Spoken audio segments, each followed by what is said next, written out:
I don't know whether this is a thing of shame to share with you, or interest, or sort of just bizarre There are levels. oddity. There are levels. Levels of shame and excitement. But on one of these tours, our friend Rick here committed probably a moral crime or something? I don't know. We haven't really thought about it, but why don't you tell They them? haven't found me yet. Why don't you explain?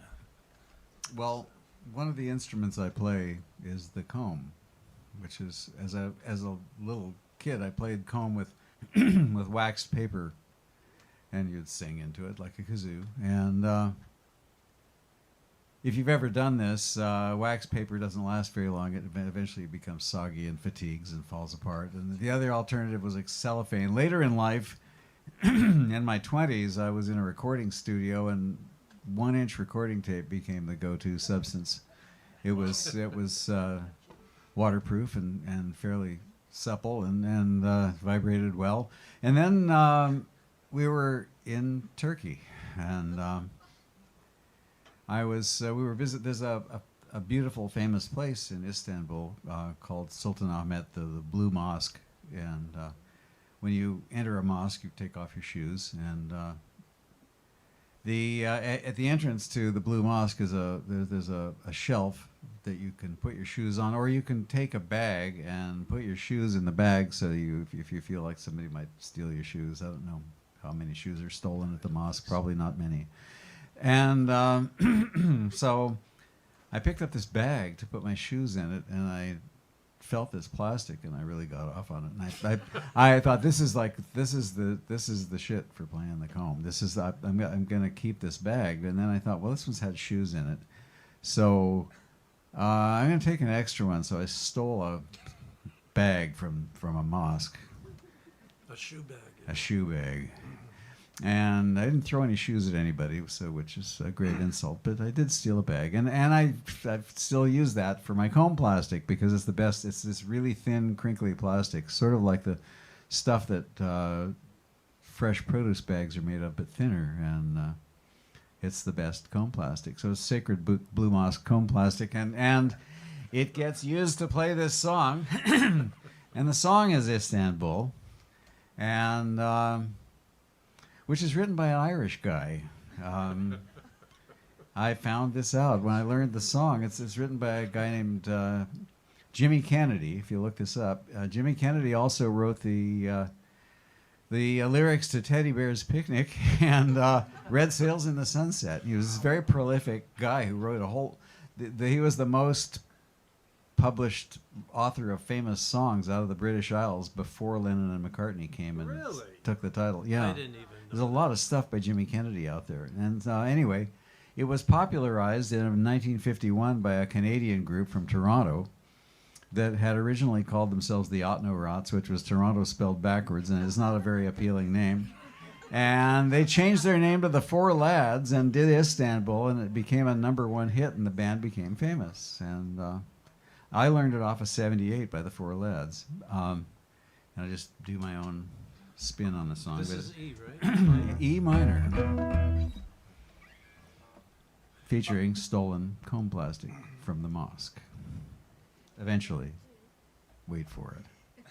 I hate opening up things on Facebook that say wait for it. That's just a red flag that tells me I'm not looking at this. I just scroll past, wait for it. No.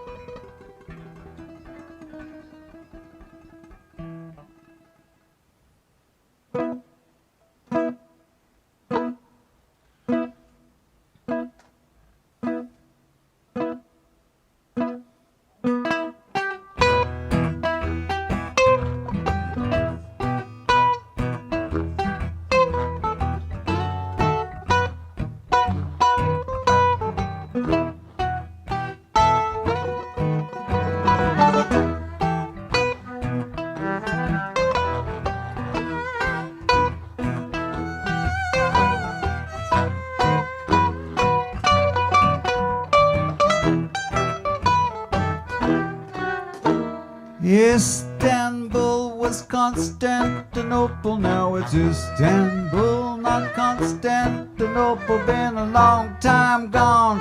Constantinople, still its Turkish delight on a moonlit night. Every gal in Constantinople lives in Istanbul. Not Constantinople, so if you've a date in Constantinople, she'll be waiting in Istanbul.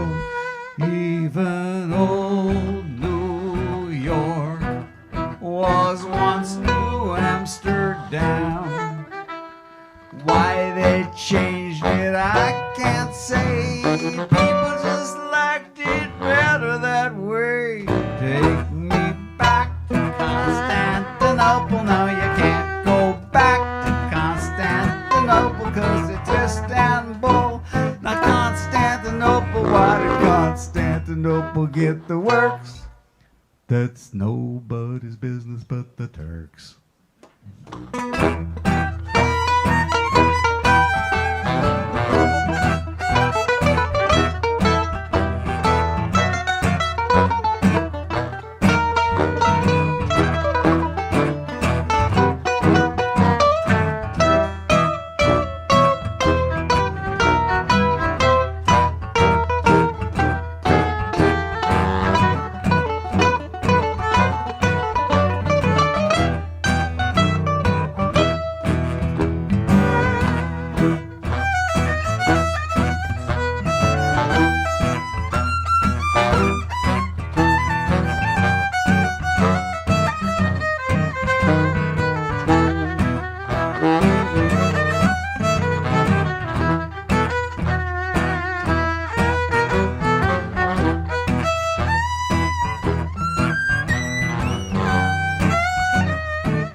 Even old New York was once New Amsterdam. Why they changed it, I can't say. People just liked it better that way. Take me back to Constantinople. No, you can't go back to Constantinople, 'cause it's Istanbul, not Constantinople. Why did Constantinople get the works? That's nobody's business but the